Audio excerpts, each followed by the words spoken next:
सुदूर पर्वतों और विशाल नदियों से घिरा वर्धनगढ़ राज्य अपनी समृद्ध संस्कृति और बहादुरी के लिए प्रसिद्ध था। राजा चंद्रकेतु इस राज्य के न्यायप्रिय शासक थे और उनकी दो पुत्रियां राजकुमारी अन्विता और राजकुमारी वैदिका राज्य की शान थीं। अन्विता गंभीर, बुद्धिमान और रणनीतिक सोच वाली थी, जबकि वैदिका निर्भीक, शक्तिशाली और कुशल योद्धा थी।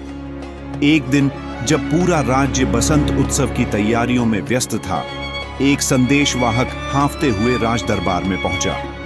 उसने बताया कि दुश्मन राज्य के क्रूर सेनापति विक्रांत सिंह अपनी विशाल सेना के साथ वर्धनगढ़ पर हमला करने के लिए बढ़ रहा है। राजा चंद्रकेतु चिंतित हो उठे, क्योंकि उनका राज्य लंबे समय से शांति में था और सेना पूरी तरह से युद्ध के लिए तैयार नहीं थी। राजा के घायल होने के कारण राजकुमारियों ने राज्य की रक्षा की जिम्मेदारी अपने कंधों पर उठा ली। अन्विता ने किले की सुरक्षा को मजबूत करने के लिए अपनी कुशल बुद्धिमत्ता का इस्तेमाल किया।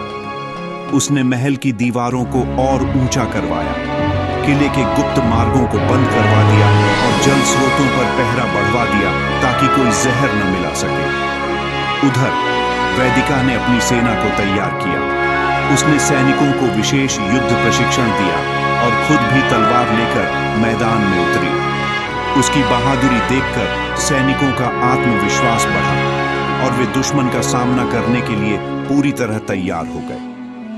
अगले दिन सूर्योदय के साथ ही दुश्मन की सेना वर्धनगढ़ के दरवाजे पर आ खड़ी हुई। उनके पास विशाल हथियार, हाथी और घुड़सवार सैनिक थे। विक्रांत सिंह ने राजा को आत्मसमर्पण करने का प्रस्ताव भेजा, लेकिन अन्विता ने साफ शब्दों में इनकार कर दिया। युद्ध शुरू हुआ।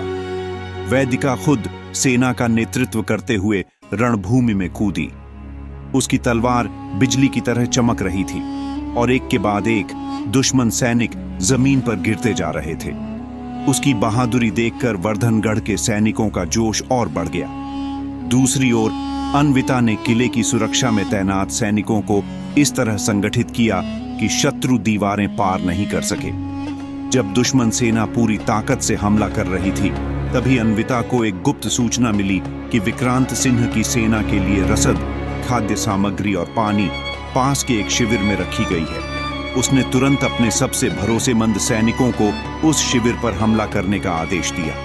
सैनिकों ने तेजी से वहां पहुंचकर सारी रसद नष्ट कर दी। इसका प्रभाव यह हुआ कि दुश्मन सेना की ताकत धीरे धीरे कम होने लगी। वैदिका ने इस मौके का फायदा उठाया और विक्रांत सिंह को युद्ध के मैदान में चुनौती दी। दोनों के बीच भयंकर युद्ध हुआ और आखिरकार वैदिका ने अपनी तलवार से उसे पराजित कर दिया। अपने सेनापति की हार देखकर दुश्मन सेना में हड़कंप मच गया। उन्होंने हथियार डाल दिए और युद्ध समाप्त हो गया। वर्धनगढ़ में जीत की घोषणा हुई। राजा चंद्रकेतु को अपनी बेटियों पर गर्व हुआ और पूरे राज्य में उनकी बहादुरी के गीत गाए जाने लगे। इस घटना के बाद वर्धनगढ़ की वीर राजकुमारियां पूरे देश में प्रसिद्ध हो गईं। उनकी बुद्धिमानी और वीरता की कहानियां सदियों तक सुनाई जाती रहीं। इस कहानी से यह सीख मिलती है कि जब बुद्धि और साहस एक साथ आते हैं तो कोई भी संकट बड़ा नहीं होता। अन्विता की रणनीति और वैदिका की बहादुरी ने यह साबित कर दिया कि सच्चे योद्धा वही होते हैं जो हार न माने और अपने लोगों की रक्षा के लिए अंत तक लड़े।